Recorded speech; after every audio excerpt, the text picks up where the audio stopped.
Welcome back to my Ask a Knitter video series where I answer common questions that I get when I'm teaching knitting.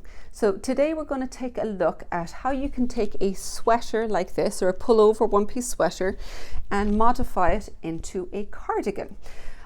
If you are enjoying these video series, please make sure you subscribe so that you can actually watch through all the rest of the series. But for now, let's hop in to learn how we're going to go about changing that sweater into a cardigan. So if you've ever had a sweater after the fact like this and you wanted to change it into a cardigan, there are ways of doing it. Or alternatively, if you're forward planning and you know that you're going to want a cardigan, then you can actually change the way the pattern is done as you're going through. So obviously it's going to be a little easier changing it as you're working through. So I'll talk through that first of all, because I think that's probably it's a little bit more straightforward. As always with garment construction, the way it's put together makes a big difference. So bottom up versus top down is going to be a little bit different. I will first of all look at top down, and also how it is put together. What we have here is a set-in sleeve, and it's done from the bottom up. So this one, it would be knit up to here in the round, then it's separated back and front, and you join the shoulders.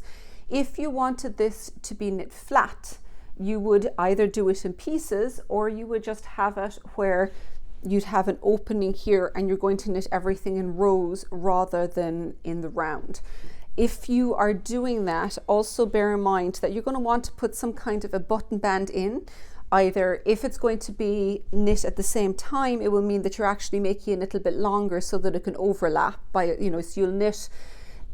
If you want an extra half-inch overlap, an inch overlap, you'll put an extra half-inch on each side.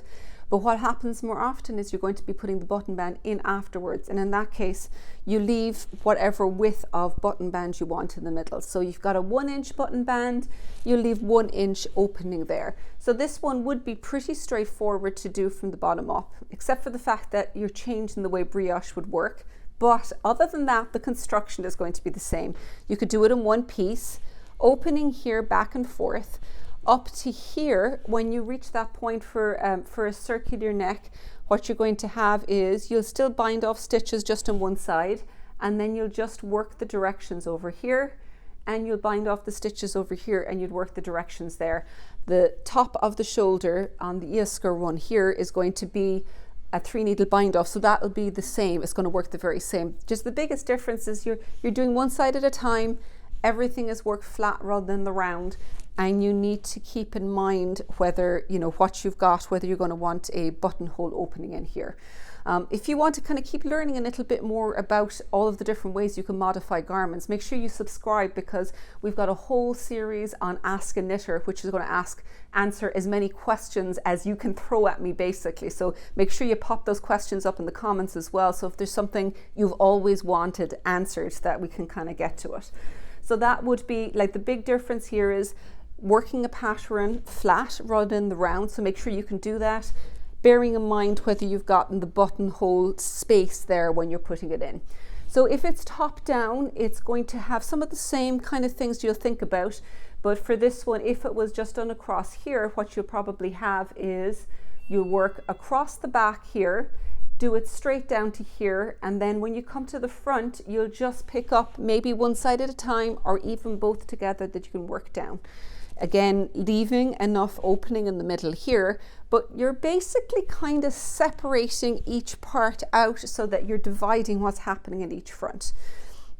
Now, this is a set-in sleeve. If you got a raglan, and say this was originally a raglan that was done in the round, what you're going to do with that one, again, instead of joining in the front here, you're going to leave it separate. You're going to never actually bring the front in together if it was originally meant to be in the round, leaving that width for your button band. So you're going to want to actually decide how wide you want that button band, and then your stockinette stitch is going to be knit in the front and purl on the back versus knit in the round when you're doing it in the round. So that's if you're doing it from the very start of a pattern. The other option is if you finished something like this and you're like, I'd actually wear a cardigan way more, you can jump in and actually steek your sweater. So that's a little bit more complex, And I'm not going to go into the details of how you steek here, but you need to look up how to steek, and then you're going to want to actually basically draw a line, but with a thread. Just thread up where you want it cut. Put in some kind of a reinforcing, a few stitches back on this side and a few stitches back on this side. My preference is a crochet steek, but a sewn steek is going to work great.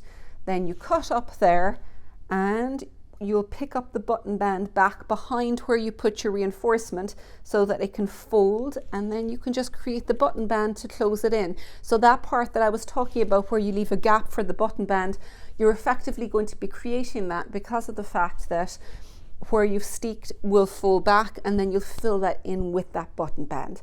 So I think it's pretty straightforward, but if you haven't steeked before, it could be a little bit intimidating. So look up different methods of doing it. If you've got a sewing machine, then that is very straightforward because you can just put sewn reinforcements on each side. But it's very possible, but it does require a little bit of thinking through the process and how you're going to finish it off. I hope you enjoyed today's video in our Ask a Knitter series. If you want to follow along, please subscribe.